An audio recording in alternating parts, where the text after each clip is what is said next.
It's time for the Battle of North America. That sounds really dramatic, doesn't it? Anyways, today it's time for a best-of-3 series of professional StarCraft 2 between two players that are at the tippity top of the skill level from that continent. So spawning here in the top left-hand corner, in game number 1 on a Lightshade. Playing with the blue Protoss probes, we have none other than Astrea. And his opponent in the opposite corner with the red Zerg drones. She's from Canada, and she goes by the name of Scarlett. Astrea, of course, by the way, from the United States. Anyways, let us find out exactly what ends up going down in this particular best of 3. I mean, I know both of these players are very popular on the channel. I've noticed that whenever I feature Astrea, a lot of the Americans get very excited to be able to cheer for one of the people from their country. And obviously Scarlett, I mean, she's been around for a very, very long time. And I know she plays a very fun style of Zerg as well. Generally speaking, right now in Zerg versus Protoss, she seems to be very fond of ending the game as soon as possible. At the very least, she seems to try her very best to prevent the game to go the distance. So I think we should be in for a very fun game right here. And obviously, I've got a lot of people actually that watch the channel from Canada as well. So Canada versus the US. I think we should be in for a fun one. Alrighty, so this particular series got played during the ESL Open Cup recently, just a couple of days ago, so a very, very recent best of 3 series. Anyways, Astrea in general, he strikes me more of more of your classical stoic Protoss player, right? Like the type of guy who enjoys defending most of the time, and obviously he will try and end the game if he feels like he can. He's not going to be as defensive as, say, for example, someone like Stats or, so, for example, someone like Showtime. But there's no denying that Astrea in general likes to play a little bit more defensively. He likes to play that classical style of Protoss. Every once in a while, we do see him going for those timing attacks as well, where he just simply spots a weakness in the opponent's defense, and then he will try and exploit that. But generally speaking, I wouldn't be surprised at all if this man is going to open up with a very standard approach. So, what is the current standard for this particular matchup? Well, generally speaking, because of the larva mechanic, right? So, because of Zerg being able to make multiple things out of the hatchery very early on, generally speaking, we have the Protoss players in the role of harassing the Zerg so they don't get out of control and go straight up to 3 base saturation. And they usually will do so by either a Stargate. Actually, yeah, most of the time it's a Stargate right now. I mean, there's some Archon drop openers once again as well, where we see Dark Templar into Archon drops. Those are becoming a little bit popular once more, but most of the time these days, it is going to be that Stargate approach, and that's exactly what we see right here from Mr. Astrea as well. Alrighty, so what is Scarlett going to try and do here? Well, she knows that she's going to be harassed here by the Protoss player, right? So she needs to try and take precautions here so she doesn't lose too much stuff. The first precaution that Zerg like to take is, of course, getting Zergling speed. Zergling speed is super helpful when it comes to dealing with the first 1 or 2 adepts. So she needs to know whether or not there's going to be more units coming across the map as well. So this Overlord actually is hiding right now. I don't know if the Stargate there was spotted. It wasn't, but it's such a common structure to go for right now that this Overlord literally just checked out the front. It literally just saw what was going on over there, saw the production on the gateway, and then it decided to run away once more. Anyways, the second order of business for Zerg is getting a bunch of queens out. So Zerg players these days have become very good at getting the queens out at the appropriate moment, so they can even delay these spore crawlers for quite some time. So you can see right here, if this would have been an Oracle first, it's not, it's going to be a Void Ray first, but if this would have been an Oracle first, that second queen would have been out in the main base here as well, and 2 queens. Yeah, that's pretty much all you need against an Oracle. I mean, just for safety, Scarlett is still getting herself a spore crawler. Usually we get those anyway. Maybe a little bit later, but I mean, even another queen is coming up. So one thing I've seen a lot from Scarlett, right, especially over the last few months, is that whenever she's going up against a Void Ray opener or a Stargate opener in general, she seems to be extremely fond of sending the queens across the map. So like I was trying to say, she likes to play very aggressively right now. I don't really know exactly if that's because she's uncomfortable playing the late game or what the exact reason for that is. But is he going to be able to get the gas geyser? Really? This seems like a really, really strange timing attack, but yeah, no, alright. Okay, first Void Ray. Protect the 3rd base, allow the 3rd to be taken, and then go kill a gas geyser. I guess it also opened the opportunity for the Oracle to dive into the natural, but Scarlett managed to defend that as well. And this guy currently has 0 kills.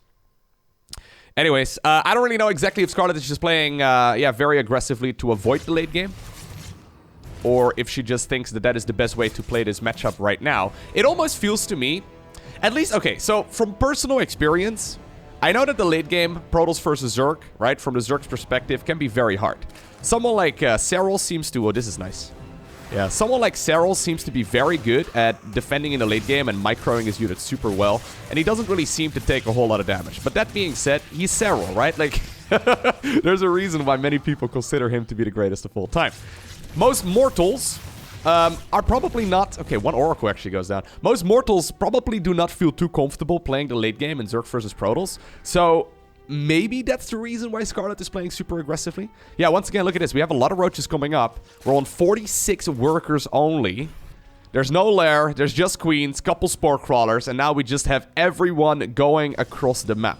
And whenever you go for a Stargate opener, not only do you invest into, obviously, the Stargate itself, but then also all of those units, you don't really have that much of an army when this kind of attack actually hits. So if you look right now at what Protoss has, it's 2 Adepts, right? A Stalker, a Void Ray, and then a couple Sentries and an Oracle. Like, this is not much of an army. Now, obviously, there are shield batteries coming up here.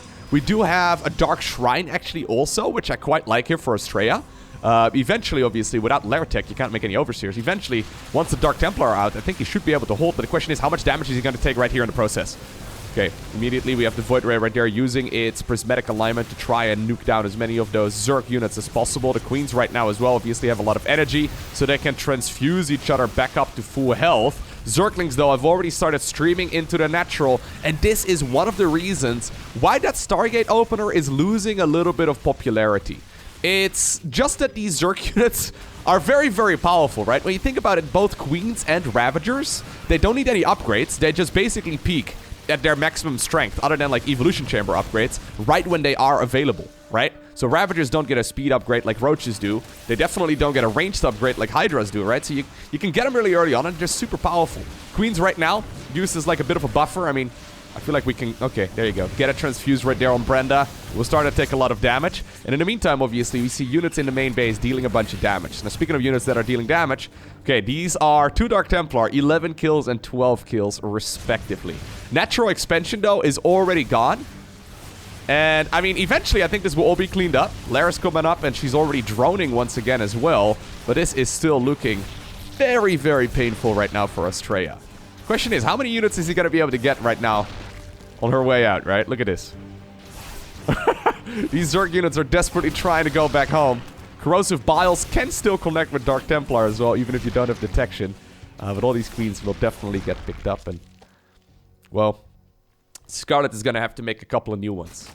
Alright, so big picture. Was that worth it? Considering the natural expansion was killed and 11 probes as well, I think it was fine.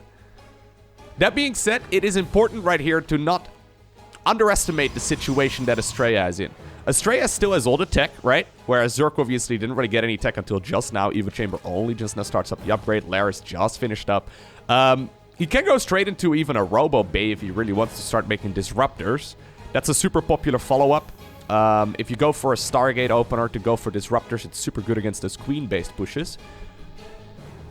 There's still some good tech. I mean, Astrea alternatively can just play this as if it's a normal game, knowing very well that Zerg cut a lot of drones in the early game to try and, execute that push. He can just, once again, start making workers here and saturate the natural when it finishes. I mean, that seems to be the plan so far.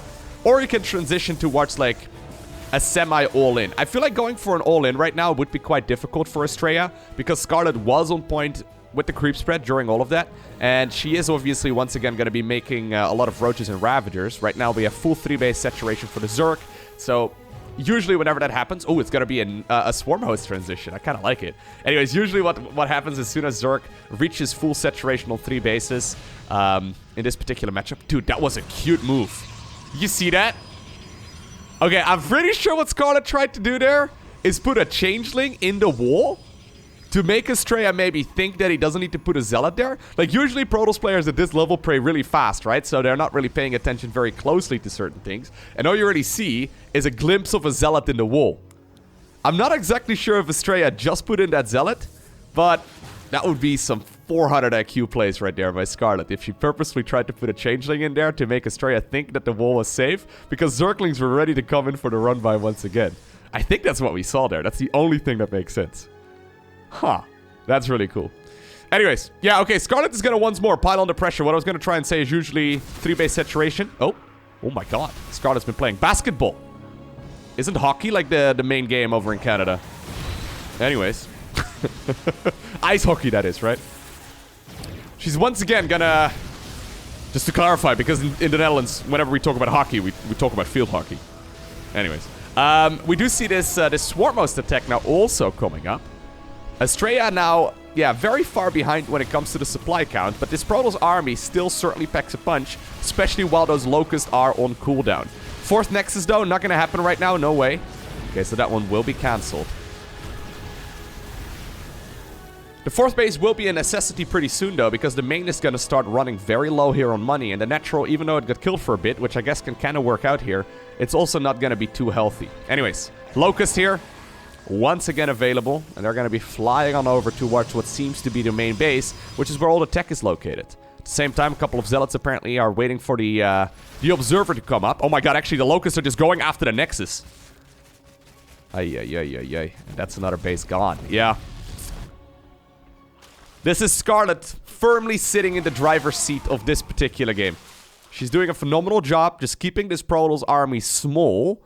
I always say this whenever we see Swarmhost, though. Yeah, the supply count heavily in favor of Zerg, but this Zerg army is as strong as it's gonna be, right? Obviously, she can reinforce this, but this army isn't gonna get any more powerful. I've seen it many times before where... Okay, well...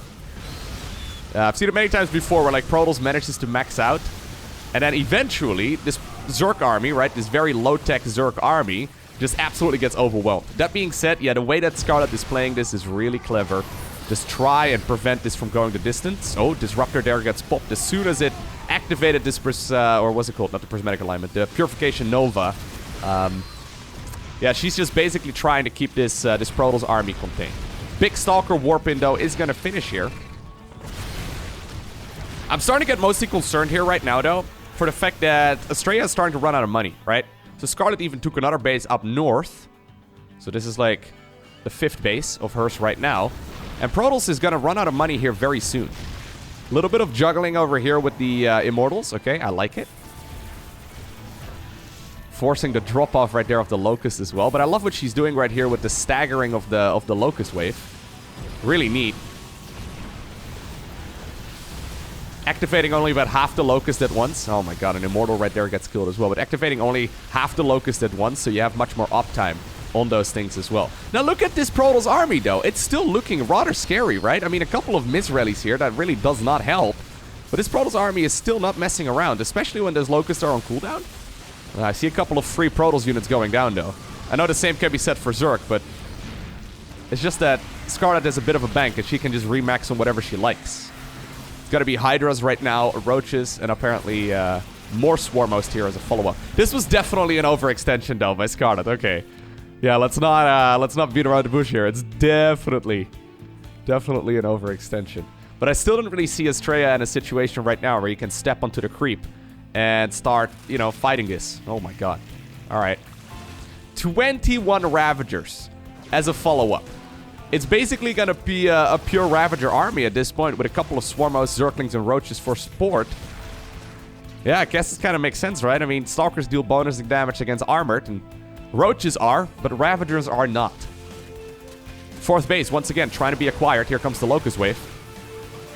A couple of drones end up going down here because apparently Immortals have arrived. Man, 22, 23, 17 kills. Like, these have lots of kills. I guess the Prism may have very well gotten picked off, so I don't really see those getting out of there without a recall. Anyways, they are killing a lot of workers here, though. Did they ever get recalled? I'm hoping they did. Not sure. Yeah, they did, I guess. Yeah, they're hanging out over at the 3rd base. I think they may very well be needed at this battle, though. Okay, once again, I do hear some Dark Templar there for a little bit as well. Pretty sure I did, anyways. We do have the Zerg once more pushing out. And this is Scarlett basically screaming, "Get out of my game!"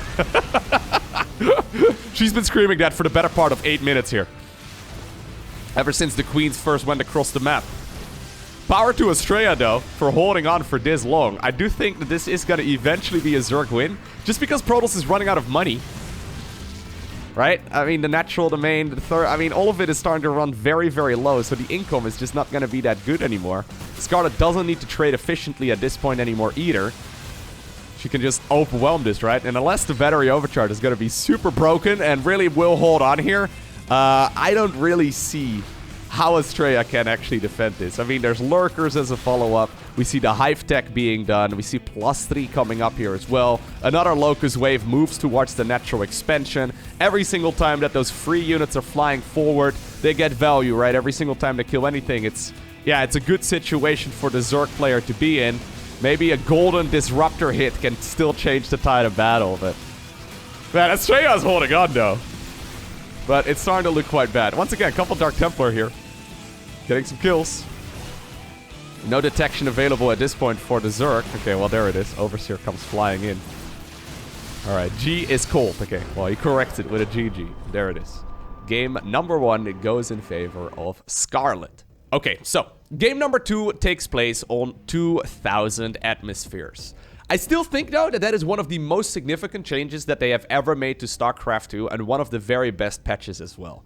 So, back in the early days of StarCraft 2, mineral fields used to have just a lot more juice in them. They just simply had more stuff in them. And while I think it was fine for like Wings of Liberty and stuff, it kind of resulted in games being a lot more turtley, right? So, the reason why that strategy worked for Scarlett in the previous game is because Astrea was starting to run out of money, right? Astrea had to start making moves to make sure that he could secure another base. He needed to take a 4th because otherwise he would just simply run out of money and he couldn't make any army anymore. If that would have been a Wings of Liberty map, right, and the mineral patches would have just simply had a lot more juice in them, that game could have gone on for another like 10 minutes. And I don't know. Maybe it's the Zerg player in me getting excited over that sort of thing. But I really have never been a big fan of people playing a super laid-back and turtley style where they never do anything.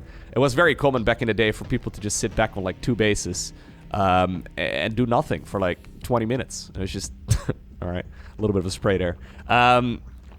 Yeah, people would just be a lot more passive. So these days, generally speaking, between the 10 and the 12 minute mark is when we see main bases and natural bases running very low. And I think it's awesome for the progression of the game. Anyways, yeah, I think actually it's one of the balance changes that nobody really ever talks about, but I think it's one of the most significant ones for StarCraft 2 in general. It makes people take the map rather than just sit on 2 bases and max out. Anyhow, let us see what goes down here. One reason why, or one follow-up that we see a lot right now against those queen pushes, and the one that I would like to see Astrea maybe go for in this game as well, is go from a Stargate into a Disruptor, right? So you go for a couple of Stargate units, and then you go straight into the Robo facility, and then into the Robo Bay, and then you go into Disruptors. Especially against someone like Scarlett, who seems to be very fond of going for those queen-based pushes. I mean... Disruptors obviously are really good because splitting queens off creep is not really a thing, right? You can't really split the queens off creep, and I think it's one of the best counters. Okay, once again a Stargate opener, but I think it's one of the best counters against that. That queen-based aggression. I mean, if you can catch the queen's water on the center of the map, right, of 2,000 atmospheres, if you can land a purification nova right over there, I mean, these queens are never gonna get across. Anyways. I don't know if we're going to be seeing that kind of style, but I think... And like all of the games of Zerg versus Protoss that I've casted featuring Scarlett over like the last, I don't know, 3 months or so, or at least the games that I've seen, she's gone for a Queen March, I think every single time, against the Scarlett, or against the Stargate opener. Maybe like 1 or 2 times. Not, but pretty much every single time she's going for a Queen March. So I wouldn't mind seeing maybe that kind of follow-up. Anyways, it's once again going to be a Void Ray first right here from Astrea. Can't blame the man. Even though it's maybe a little bit boring to see the exact same build order once again. I mean, obviously we see the same thing here from Zerg as well, but... Usually in the early game, right, the ball is going to be in the court of the Protoss to make a move, because Zerg is going to be happy just simply making a bunch of drones. So usually it's the Protoss player who has to dictate the pacing of the early game. You can't really blame Protoss players at all for going for these Stargate openers, because they're just simply the best. There's zero reason not to go for the Stargate opener. Unless you're bored of, like, making Void Rays or something. But there's really no particular reason to not go for a Stargate start. Just because it allows you to go for a very quick 3rd base. Look at this. Pre-4 minutes. To put this in perspective, usually with a Twilight Council opener, we will see a 3rd base going down at, like, 5 minutes. Or with a Robo opener, same thing. You go for a 3rd base at, like, 5 minutes. So, not only can you get the 3rd base really quickly, you can get it safely as well. So right now, we see the 3rd base taken off of literally 2 Adepts and a Void Ray. Right? That's how high-level StarCraft works these days. You gotta basically be extremely diligent with where you're positioning your structures and where you're actually putting down your units. There was an Oracle as a follow-up as well. Alright. Once more, we have that Roach Warren coming up. Scarlett is adding on additional queens. Pretty sure she's gonna be excited to, this time around, the gas will not be killed. I'm pretty sure she's gonna be excited to see a Stargate opener once more. Yep. If you can make it so that you don't take any damage, these queen pushes can be so lethal. Like, she hasn't taken any damage right now. She's basically just been making drones. Okay, a couple of depths are coming up. I like it. Maybe these can get some work done. I think 5 worker kills is what you're looking for here. If you can get 5, maybe 6. Alright, 5, yeah. 5 for 2 adepts seems to be decent. Okay, so Scarlett actually starts up the lair. 5-minute lair and an Evo chamber. Okay, so she's actually not gonna go for the Queen March then, I don't think. I mean, you can still go for the Queen March, obviously, off of that kind of tech as well, but it's a little bit less common. All right, so maybe she's got something else in store for this particular game. Trying to figure out what she's seen that like triggered this response.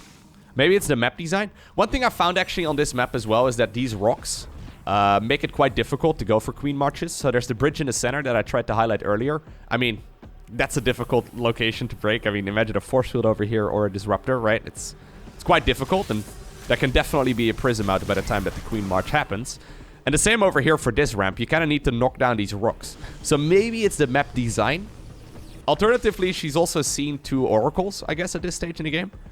I don't really know exactly if that's gonna change anything, but at least it would indicate, I guess, that it's not really gonna be a Stargate follow-up. Okay.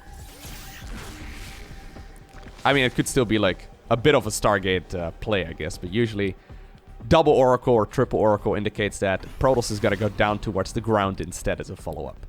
Anyhow. Oh, Spire! Okay. Spire? Huh. I don't know if I like the Spire.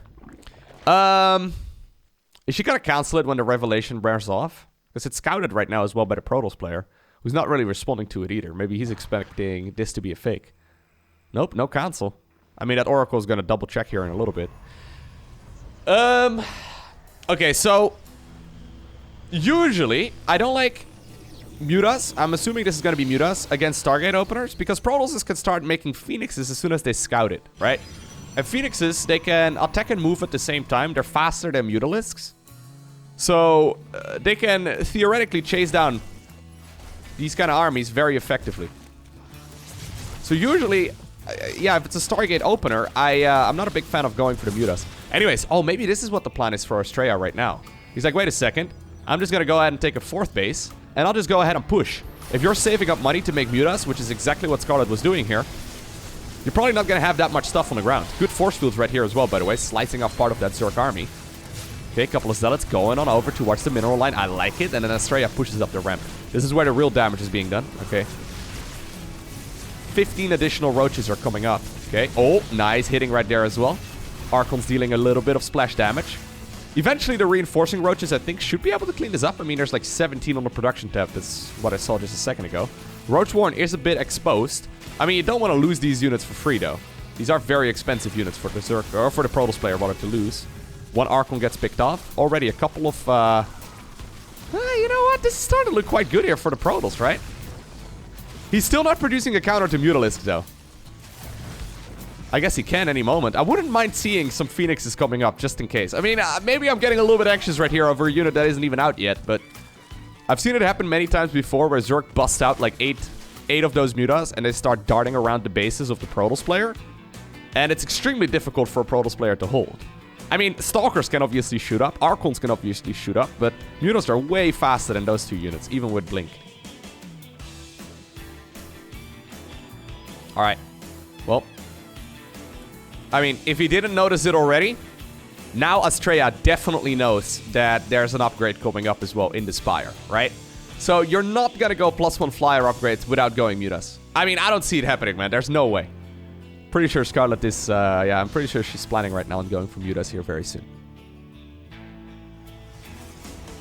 Banelings, +1 melee, all of that indicates a Mutaling Bane switch. I mean, there's still about 1 million roaches out though, so maybe I'm crazy, but... Bit of a supply block right now as well, actually. She's saving up a lot of gas. This has to be, right? Come on, Scarlett! No? What? She just waiting until she's got 1,200 minerals? 1,300 minerals? What are we doing? Hey, there they come. Okay. So I guess she was just waiting to make all of them at once. The problem is, with it arriving this late, yeah. We already see additional Stargates coming up. We already see the fleet beacon coming up. Which isn't to deal with Mutalisks, by the way. It is to deal with, well, the idea of any Zerg army, really. You can go, obviously, for Storm and Carriers and Motherships and all that. And it's going to be pretty fantastic against most things Zerg. So once upon a time, Mutas were considered to be a little bit broken, actually, against Protals. And in order to counteract that, Protals was given an upgrade in the fleet beacon called the Anion Pulse Crystals. That's basically a ranged upgrade for Phoenixes. So, I mean, since we have the fleet beacon anyway, I would not mind seeing... So there's one Phoenix coming up. We see the +1 flyer attack upgrade coming up as well, which I really, really like. I would not mind seeing it. There you go. Okay, so that's the upgrade right there. It basically gives the Phoenixes, I think, +2 range. And it makes it much easier for Protals players to chase it. For, like, chasing these Mutalisks. That being said, I mean... right now, I mean, we see a massive Zerg Muta count. And this is the moment where we finally see a response right now from the Protals player, despite scouting that it was a Spire for, yeah, quite some time. I mean, if you're reactively making Phoenixes against someone who's going Mutas and they already have like 20 of them, I don't think I'm a huge fan. I would have loved to see that coming up a little bit sooner. Okay. Ooh, very aggressive movement right here as well, though, on those Mutas. That's a couple of them going down. The exchange right there of a couple of High Templar as well, so I don't really know exactly if that's worth it. She's still gonna double down right now on the Mutas as well, +2 flyer even coming up. Anion Pulse Crystals, though, is gonna finish up here, so you'll notice it with the Phoenix attacks. They basically turn into like a pink-ish kind of attack rather than like the default. So they can attack, yep, there you go. Pinkish, purplish, I don't know. I have this discussion every week with my girlfriend, it seems, whenever we discuss what kind of color her shirt is. I always say it's pink, and she says it's purple. I don't know if it's purple or pink, okay, is what I'm trying to get at. But, yeah, these Phoenixes are going to be really nice when it comes to dealing with the Mutalisks. At the same time, though, Zerg is dedicating a ton... Okay, well, yeah, no. Zerg is dedicating a lot of supply into roaches, but those roaches are dead. Nice defense right here for Astrea. Astrea right now, he's maxed out, so... I would not mind seeing a bit of a move out, even without really having that many High Templar here in the mix. This is a pretty odd Protals army at this stage in the game, but opening up some supply for some carriers? I like it. Phoenixes are still out. They can become a bit of a dead weight, I guess, moving forward. Wait, is there no charge? Oh, no, there is charge. Okay, I was going to say, they didn't charge for some reason there, it seemed. Yeah, Phoenixes and Zealots right now going all over the map. And I feel like right now we're going to see the Zerg player trying to play catch-up with all of these really quick Protals units. That base is going to go down. Hatchery in the top left will definitely go down as well if Astrea realizes that that one is actually alive and up and running. Scarlett adding on more drones here, so it's a bit of a desperation count, because... right now we're getting into late-game territory for our Protals player. And we're seeing Zerg stuck on Lair Tech for the most part, right? I mean, I know there's a Hive, I can see it, but this is not a Zerg army based around Hive units. This is very much so a mid-game Zerg composition. If you have to deal with carriers, I mean, can she even deal with this army over here? The carriers even haven't been spotted yet. There's already 3 of them out at home. Okay, yeah. Scarlett can't deal with the ground army, so she taps out, knowing very well that there's a Skytoss transition on the menu next. Alrighty, so final map in today's best-of-3 series is gonna be Jegannatha. I'm still not a huge fan at all of the Muta opener. I mean, maybe it's fine. I do love Muta openers whenever Protals players go for like a Twilight Council first or a Robo Facility first. Because if they don't have a Stargate, right, and they have to reactively make a Stargate, usually they will opt to go for Blink and Archons and then High Templar and whatnot instead. But, I don't know, it feels so awkward to me to go Mutas when you already know that the opponent has a Stargate out. Maybe I'm the crazy one, but I don't know. I've never really seen a lot of success with it. Anyways, let us see what goes down right here on Gigantha. Astrea seems to be very happy with his early game opener, so don't really expect him to go for a lot of variety, to be honest. And like I said, I don't think you should. The first few minutes of a Zerg versus Protoss are pretty much always identical. Just a good old hatch gas pool. So one of these is going to go into the gas. The other one is going to become the spawning pool. 16 supply. Hatchery on the low ground. 18 supply gas geyser. And then 17 supply spawning pool. This is the gold standard in all matchups right now. And it has been for a very long time, actually. It's yeah, just the best way of opening up. So 16 hatch, 18 gas, 17 spawning pool. It allows you to go for the link speed pretty quickly if you pop the drones in right away. I think she's probably going to rally them in, yeah. So she doesn't need Zergling speed super quickly. You can deal with the first adept without link speed just fine, so you don't need it super fast. But you still need to make sure you get link speed out at a decent pacing, just so you can make sure you, you know, get the link speed done by the time that 2 adepts can go across the map as well. Astrea, interestingly enough, not going for any hatchery blocks in this series. I still think you should go for a hatch block almost every single game, but I mean, apparently he made the executive decision not to. Anyways, spawning pool finishes right here. We saw an Overlord, I believe, at 20 supply. Double Queen, 1 set of Zerglings. And eventually, there will be 100 gas mined, at which point she decides to pull 2 drones out of gas, starts up the Zergling speed, and now once again, it's just mineral income with a little bit of gas trickling in as well. Or trickling in, I guess, as well. So this is just to maximize the amount of minerals here. You don't need that much gas early on as Zerg. So really, she's just trying to get queens outright, maybe a couple Zerglings, 3rd hatchery, drones obviously, overlords. None of those things cost any additional gas.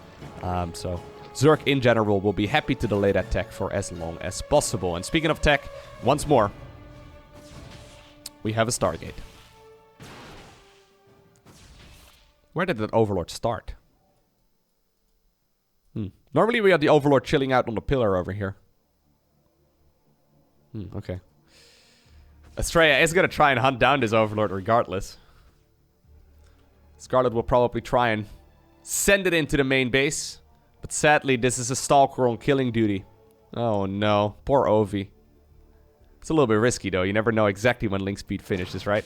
If this would have been 3 drones pulled into the gas geyser, there could have been a problem. Alright, nice snipe there.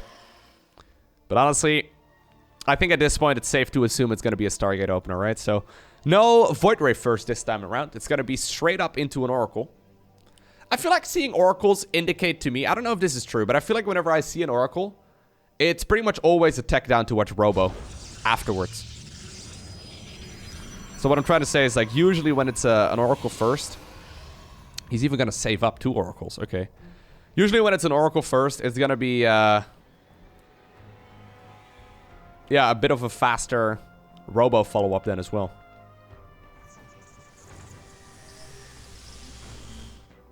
That gateway is a little bit late for some reason. Not sure. Normally we should have that gateway already done here. Anyways, shouldn't really matter all too much. 3rd base can be acquired relatively easily. Yeah, Astrea here is stacking up some money. I don't know. Looks like he may have been distracted here ever so slightly, or he's trying to maybe a little bit too hard to blindside the opponent. And it's resulting in him actually taking some economical hits here himself for no apparent reason. Anyhow. The 2 Oracles go across the map. I mean, the defense so far has been really, really nice by Scarlett. Let's see if Astrea can get any eco damage done this time around. There are 2 queens. There's a Spore Crawler just about to finish. Queen, sadly, right here for it, is going to run on over towards the 3rd, I guess, mineral edge or creep edge? Is that what we can call it? The perimeter of the creep? Yeah, fantastic defense here, though. Wow. Alright, so that was 2 Oracles saved up, right? So this is about as late as these Oracles can arrive. It's almost a bit of an anti-timing, because you can imagine them going across the map faster would help out. Okay, maybe the main base is vulnerable. Sadly, Astrea right there made the assumption that it was already protected as well, so Spore Crawler wasn't done there yet. Could have maybe done some damage over there, but yeah, just a single worker kill right here. At the cost of an entire Stargate and everything else. And once again, look, there is the Twilight Council, there is the Robo facility, there is the Forge. It is indeed going to be a follow-up with ground armies. So, I mean, if Scarlett wants to go Spire again, she could. against this sort of thing.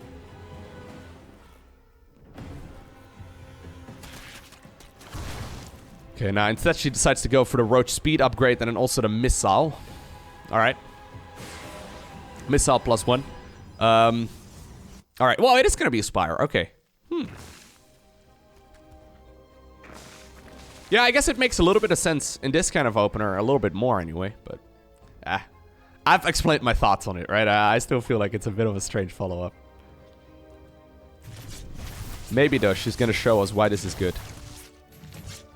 So, ideally with a Spire, you have it go up unscouted, right? So, you don't really want your opponent to be able to spot this.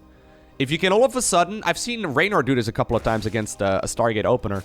If you can all of a sudden poke into your opponent's base with like 10 Mutas, it's a disaster, right? Like that is really bad. If Protoss has not got any heads up of it before that point, they can take so much damage because then you're just playing catch up the entire time. And it's like playing whack-a-mole, you know? Now, this is a bit of a tell right now, I guess, for Astrea not seeing the 4th base over here.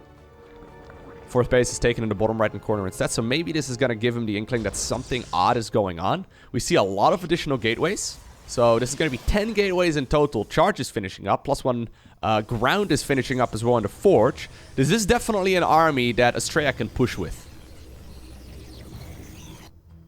Prism with 4 Adepts here as well. Okay, we have 2 Spore Crawlers here. Pretending that they're missile turrets or something. Now this is unfortunate. Okay, yeah, that is not what you want. Astrea on autopilot right there, losing that Prism for free. It's a big hit because obviously it you need a Prism out. You really do. And it's going to soak up that production time in the Robo facility, right? So Astrea now opting instead to go for another Immortal, but it means that there's 0 counter pressure out right now, other than, I guess, maybe the 2 Oracles that we saw on the map. So there's like very, very little right now going on here for the Protoss player. Okay, so there's 10 Mutas coming up. Astrea has not seen the Spire. So 10 Mutalisks +1 Flyer upgrade is coming up. There's no Phoenixes. I mean, right now, I guess these hallucinated Phoenixes did see the Spire, so that's something. Is there going to be... no, I think it's just going to be... Okay, it's just going to be static defense, apparently. So a Photon Cannon in each mineral line. And then Storm and maybe some Stalkers with Blink. This upgrade is going to be a long way off, though.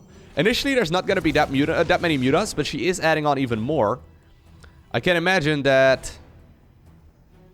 Until Blink is done, and until Storm and whatnot is going to be set up in every base, it's going to be very hard. So here's the problem, right? These Mutas are super quick. They don't really care too much about the batteries either.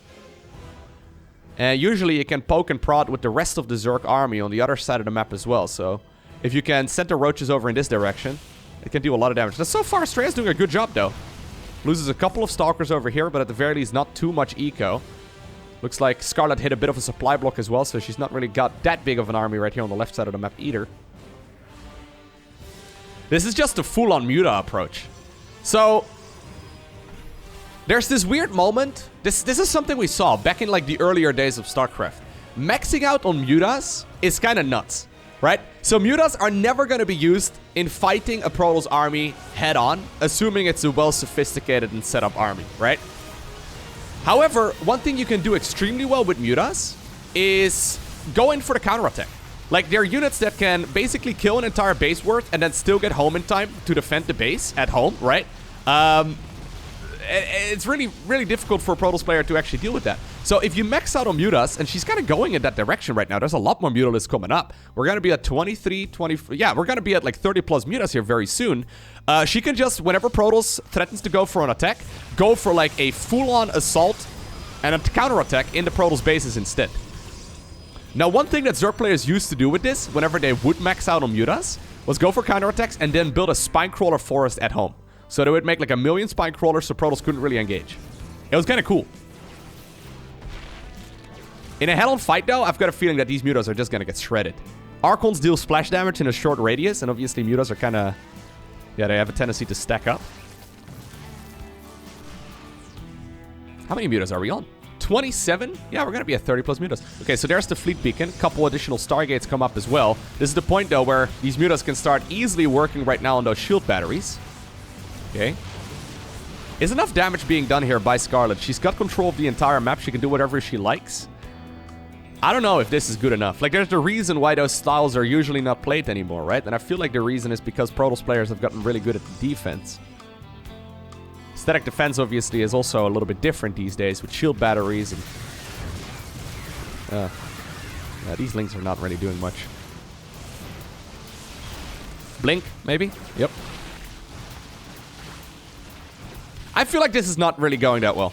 I mean, even though this was completely blindsiding the Protoss player, and this is like best case scenario for MUTAS, I'm not too convinced that this is actually great. So right now we see 3 Phoenixes being produced at once. Once again, would love to see the Pulse Crystals upgrade. But Astrea has done an excellent job defending. So Scarlett does have pretty much all of the map taken, right? She's even going to go for the base over here. That's normally a Protoss base. I don't know. There is this awkward moment, though, where MUTAS can actually fight Stalkers really conveniently. When they can start one-shotting them, they're actually really strong. 20 probes end up going down here, by the way. Maybe that was actually a couple of Banelings or something rolling by over at the 3rd base. I think it must have been. Oh, you know what? Maybe this is going to work out. This is so many MUTAS. And this is what I mean. Like, the Stalkers, they take up a lot of space, right? And the MUTAS can stack up all together really nicely. So, as soon as you see the Stalkers derping around each other, that's when the MUTAS can become super good. So 18 MUTAS going down, 22 Stalkers at this point. I wonder, though, if at some point you want to switch out for other units. Yeah, okay, there goes the Hydra then. I was going to say, like...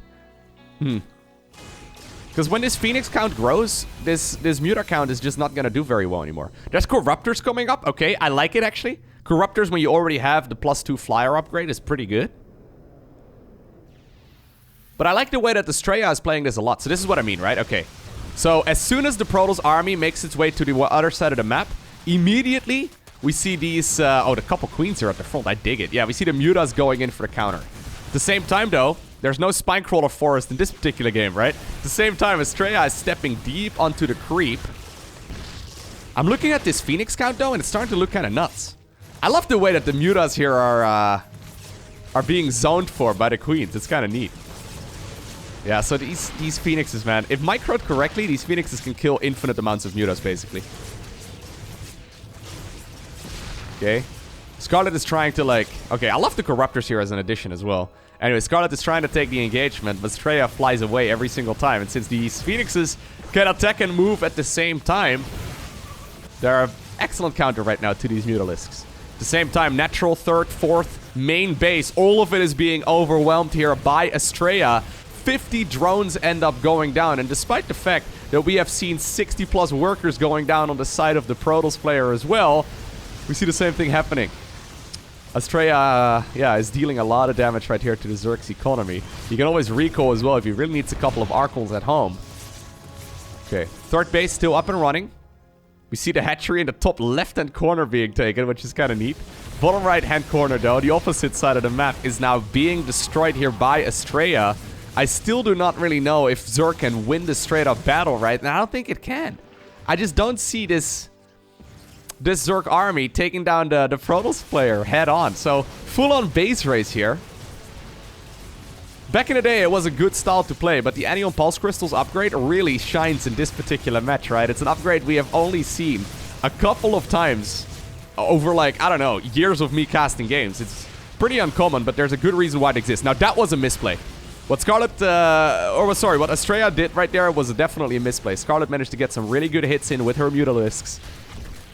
You do not want to fly your Phoenixes through the MUTAS. Okay, well, maybe right now Scarlett can get some work done. How many MUTAS have gone down, though? 50 of them in total. But nah, there is way too much Protoss left over. Shield battery set up at home really effectively. Photon cannon set up as well. It makes it pretty much impossible for Scarlett to go into those bases. And even though, yeah, I feel like this was almost best case scenario for the Mutalisks. I wonder if maybe a couple Corruptors added into the mix a little bit sooner would have helped out. Maybe a Spinecrawler forest at home could have also been helpful. I mean, the alternative, I guess, is expanding all over the map, right? So, I remember players going for, like, basically non-stop Mutas and Zerglings and, you know, leftover Roaches and then counter-attacking whenever the Protoss moved out. And then if you get to the other side of the map and you see, like, 30 Spinecrawlers, It takes a long time to plow through those, so the Mutas can basically kill a base at the Protoss' side on the map, and then they can come back home as well and engage at the same time as the spine crawlers. There were some moments here and maybe some opportunities for that as well in this particular game. It definitely is a very fun playstyle, but I think that Astrea handled these Mutas really, really well, all things considered. It's one of the hardest things to defend as a Protoss player. So, hope you enjoyed watching this video and this series. If you did, hit that like button down below. If you really enjoyed it, hit that subscribe button down below, and also make sure you hit the bell icon right next to the subscribe button so you get notified as soon as future videos go live. For now though, thanks for watching, have an awesome day, don't forget to smile, and I'll see you once again in the next one.